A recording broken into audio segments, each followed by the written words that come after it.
రాజా, ఆ సమయంలోనే కౌరవ పాండవుల మధ్య అనివార్యమైన విరోధం పెరిగింది.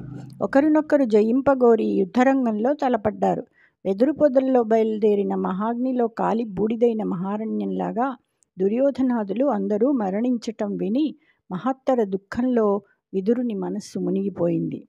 అక్కడ కాలు నిలపలేక చాలా వేగంగా వెళ్ళి మునులతో సమానుడైన ఆయన ప్రసిద్ధమైన నదులలో ఆసక్తితో స్నానాలు చేశాడు.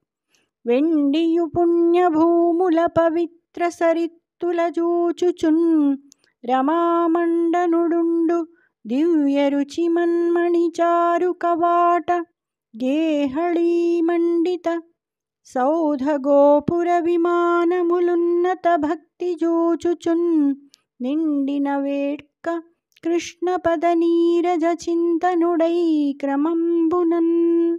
ఇంకా విదురుడు అనేక పుణ్యక్షేత్రాలని, పవిత్ర నదుల్ని సందర్శిస్తూ శ్రీకృష్ణుని శ్రీమూర్తులతో దివ్యకాంతులను వెదజల్లే మణులు తాపడం చేసిన అందమైన తలుపులు, గడపలతో అలంకృతాలైన మందిరాలు, గోపురాలు, విమానాలు గల శ్రీహరి దేవాలయాలు చూస్తూ శ్రీకృష్ణుని పాదపద్మాలను ధ్యానిస్తూ ఆనందభరితుడై వెళ్తున్నాడు. జై శ్రీకృష్ణ.